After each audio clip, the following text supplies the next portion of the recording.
Hi, welcome to the Retirement Railroad. Matinee modeling tip of the day. Today I want to give you a couple easy tips, quick and easy tips. If you have a piece of old track, okay, I am going to show you how to make one of the easiest to make, most beneficial tools you'll have for laying a track. It's not something I invented. I first saw it on Charlie Bishop's Chadwick Mile Railroad, and it's just, after 45 plus 50 years over 50 years in the hobby, I think I'm the stupidest person in the world for not thinking of it myself. Anyway, take an old piece of track and strip off some rail, about that big, okay, 8 inches or so, whatever's comfortable for you. Make it a foot, and then you can always cut it down some more. And then you take that and you put that slight bend in the end of the rail. And that's your tool. Now, what's that tool for? Okay. It's to keep your hands from having rail joiners, or as the Brits would say, fish plates, go through your skin. Because it's simple and easy to work with in that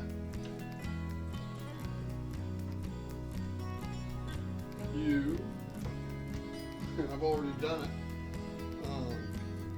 You take a rail joiner, such as that, and you put it on your fish plate. You put it on your new little tool like that, and then you simply can feed it onto your rail. Voila! Right? If you're like I fiddled with these rail joiners, trying to get them on, and with that little bend in this rail, it keeps the rail joiner from going up the rail, and yet you can line it up and slide it on. Simple as that. Okay? That's tip number 1 for today. We have a bonus tip. What do you do, to keep or to help prevent getting kinks, all right, at a joint of 2 pieces of flex track? All right, it's supposed to be a nice sweeping curve, but inevitably a joint on a piece of flex track and a curve will have a tendency to kink. All right, how can you prevent that from happening? Here's what I do. All right, stay tuned. I'll be right back. Okay, so here we are. Instead of having the joint be right at the same point, I have staggered these joints. Here's a completed one here. So the rail joiners here and here.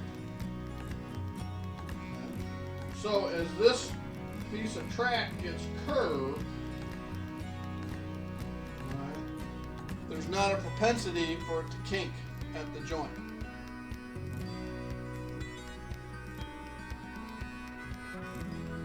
Now, to put it together, you have to make sure you cut away the tiny little pieces of plastic that are the spikes on this piece and right here, but not there, because I'm going to feed this rail through those little spikes.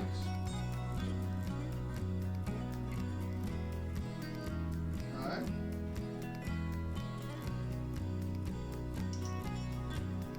And then separate And I've already cut away the little plastic knobs that act as like the spikes. And what I have to do is separate a little bit so that rail joiner, in my case here, has a slight little kink to it, which is preventing it from sliding underneath.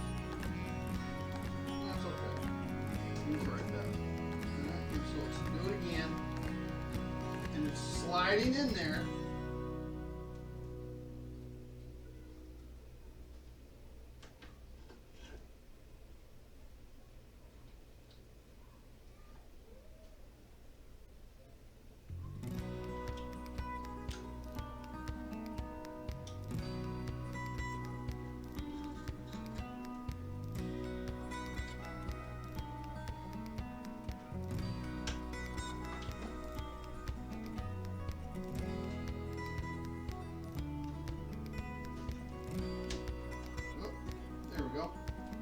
So that one's in. I just have to adjust the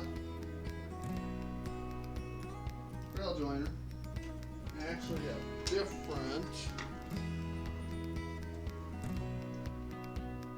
set of pliers. Oh, there we go. Okay, so now that one's joined. Finally have to work on this one.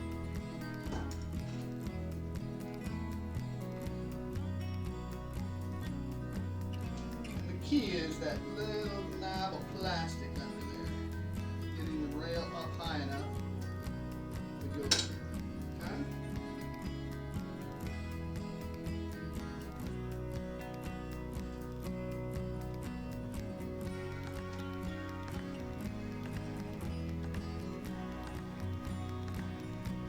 There we go, a nice, tight fit. So, now, these are ready to go. I'll do the same thing over here. You notice the extended rails for when I join the next pieces of track. And I'll do the same thing on the other ends. Now, one further step that I will take is I will solder each of these joints. Okay?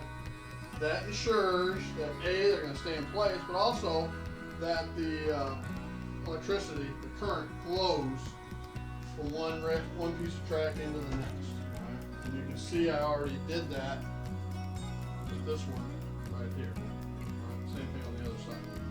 Okay, so that's your tips for today. A simple, easy tool for rail joiners for fish plates. Okay, and staggering your joints on flex track. Alright. Well, thank you for joining me here on the Retirement Railroad Matinee Modeling Tip of the Day. Y'all have a great day now. Bye.